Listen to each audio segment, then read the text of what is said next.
안녕하세요. 오늘은 시편 41편을 함께 살펴보려 합니다.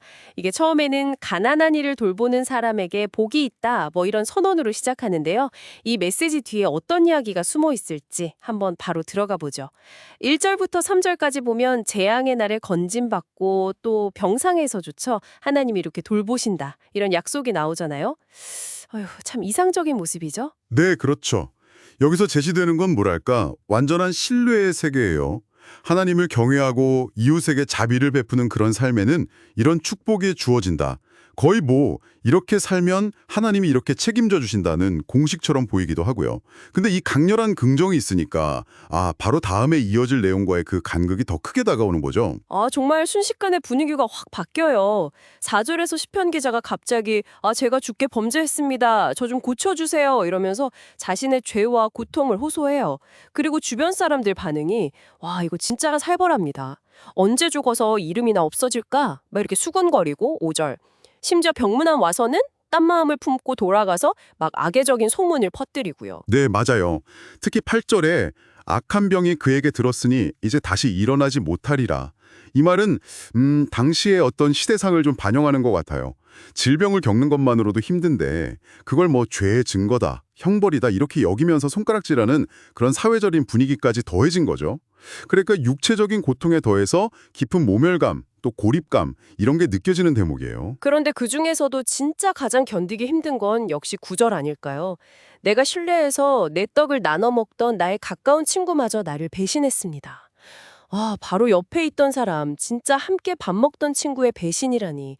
이거보다 더한 아픔이 있을까 싶습니다. 맞아요. 가장 믿었던 사람에게서 오는 상처가 제일 깊다는 건 뭐랄까 시대를 초월하는 진실 같네요. 네, 맞습니다. 이 개인적인 배신의 경험은 인간관계의 어떤 근본적인 취약성을 건드리는 거죠. 이게 그냥 단순한 원수의 공격, 이게 아니라 가장 친밀했던 관계가 파괴되면서 오는 그 충격과 상처는 훨씬 깊거든요.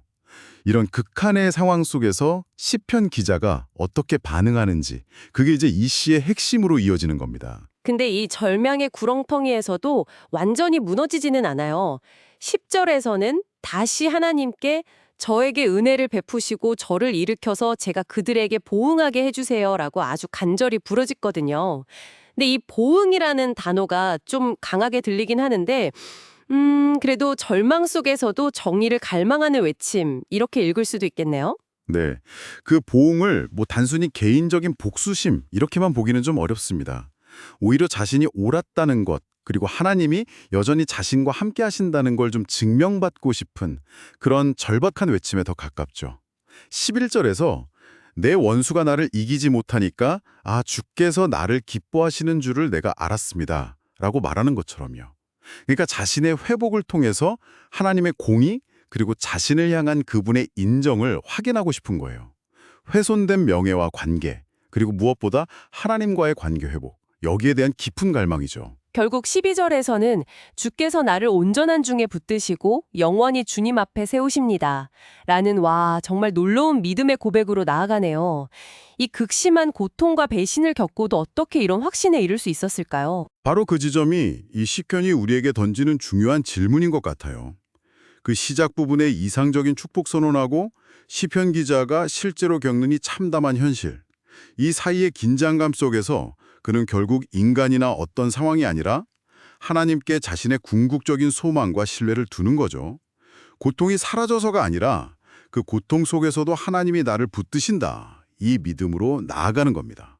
그리고 이 모든 탄식과 갈망 또 신뢰의 여정은 13절의 장엄한 찬양으로 마무리가 됩니다. 이스라엘의 하나님 여호와를 영원부터 영원까지 송축할지로다. 아멘, 아멘. 이 구절은 시편 41편의 결론일 뿐만 아니라 시편 전체 1권의 마지막을 장식하는 그런 선언이기도 하죠. 네, 그렇습니다. 오늘 우리는 시편 41편을 통해서 의인의 형통이라는 이상과 또 고난받는 현실, 그리고 그 사이에서 피어나는 신앙의 역동성을 잠시 엿보았습니다. 마지막으로 여러분께 질문을 하나 드리고 싶습니다. 이 시편은 가난한 자를 돌보는 이에게 복이 있다고 약속하지만 정작 그 길을 가려는 사람은 깊은 상처와 배신을 마주할 수도 있다는 걸 보여주잖아요. 여러분의 삶에서 혹시 이해할 수 없는 고난이나 깊은 실망을 마주했을 때 이 시편 기자의 여정이 어떤 생각거리를 던져주는지요. 또 신뢰가 무너진 자리에서 다시 신뢰를 세워나간다는 것은 어떤 의미일지 한번 잠시 곱씹어보는 시간을 가져보시면 좋겠습니다.